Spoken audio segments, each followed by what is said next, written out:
Sunday అంటేనే కదండీ అందరికి లీజర్ టైం దొరికేది పర్టిక్యులర్‌గా వర్కింగ్ పర్సన్స్‌కి. సో, సండే వచ్చేటప్పటికేంటంటే కొంచెం గార్డెన్ వర్క్ అది అంటే గార్డెన్ అనే గాదు. అంతా ఆర్గనైజ్డ్‌గా ఉండాలని వర్క్ చేస్తాం గదా! సో, అలా నేనైతే గార్డెన్‌లోనే చూస్తున్నాననమాట అన్నీ. ప్లాంట్స్‌ని కరెక్ట్‌గా పెట్టుకోవడం, ఈ ఎండిపోయిన ఆకులు, కొమ్మలు ఇలా కొంచెం ప్లాంట్స్‌ని నీట్‌గా చేయడం. లేదంటే ఏదైనా ఫెర్టిలైజర్స్ ఇవ్వాల్సొస్తే అవి. ఇవన్నీ మాక్సిమం సండేనే వీలవుతాయి. సో, నేనలా పైన వర్క్ చేసుకుంటూ ఉంటే కింద హడావిడి మాట.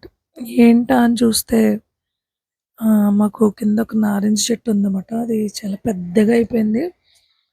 చాలా బంచెస్‌లా వస్తాయండి దానికి ఆరెంజెస్.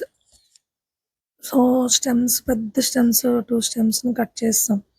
అయినా ఎందుకో మరి సీజన్ అయిపోయినా గానీ అవి ఆరెంజెస్ వస్తున్నాయన్నమాట. మాకు బట్టలు వాష్ చేయడానికొచ్చినతను ఏం చేస్తాడంటే అవన్నీ కోసుకెళ్ళిపోతున్నాడన్నమాట. సో, ఈ సండే దానికి పెద్ద పెద్ద కాయలుండడం చూసి ఇలా కాయలు కోస్తున్నారన్నమాట నారింజలు. మామూలుగా అయితే ఆళ్ళు వీడియో తీయనివ్వరనుకోండి. నేను పైనున్నాను కదా! వీళ్ళ మాటలు వినిపించి నేనలా వీడియో తీశానన్నమాట. చాలా పెద్ద పెద్ద కాయలన్నమాట. వాటిలిని ఏదోలా ట్రై చేసి కోస్తున్నారు. అన్ని కాయలు కోసారన్నమాట. అయితే అందరికి ఇవ్వగా కొంచెం మేమైతే ఒక 5, 6 ఉంచుకున్నాం అంతే. అవి ఎలా కోస్తున్నప్పుడు చూస్తుంటారు కదండీ అందరూ. మాకొక్కాయ, మాకొక్కాయ అలా అడుగుతారు కదా! సో, అలా అన్నమాట. మేమైతే ఒక 5, 6 ఉంచుకున్నాం. రిమైనింగ్ వాళ్ళకిచ్చామాట.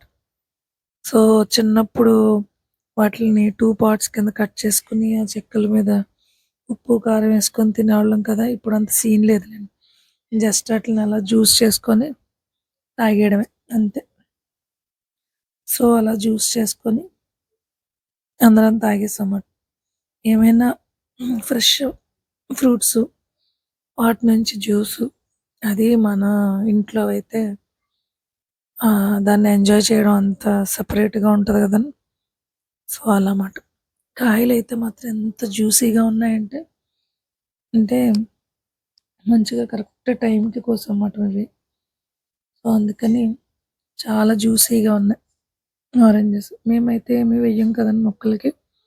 జస్ట్ వాటరు, ఆ తర్వాత ఈ ఆవు పేడ ఎండిన తర్వాత ఎయడం అంతే. వాటికైతే ఇంకా ఎగ్ షెల్స్ పౌడర్ అవి గూడా ఏమి ఎయను. ఎందుకంటే ఆల్రెడీ చెట్టు చాలా పెద్దయిపోయింది గాబట్టి, ఏదో దాని మొదల్లో అలా కొంచెం తవ్వి అదేస్తాం అంతే. ఆవు పేడ. ఇంకేం లేదండి. అయినా గానీ చాలా మంచి ఫ్రూట్స్ ఇచ్చిందన్నమాట ప్లాంట్. సో, జ్యూస్ అయితే మాత్రం చాలా ఎక్కువ క్వాంటిటీ వచ్చింది.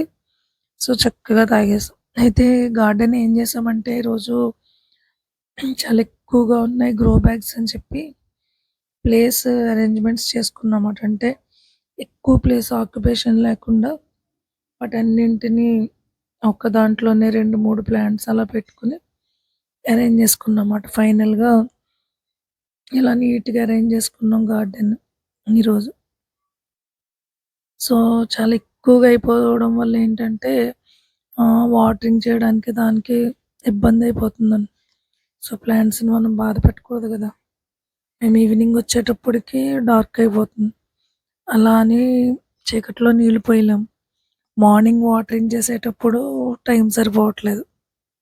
సో, అందుకని ఇలా ఒక్కొక్క దాంట్లో 2, 3 ప్లాంట్స్ కింద పెట్టి ఇలా చేసేసామాట. మొత్తానికి ఫైనల్‌గా సండే వర్క్ ఇది.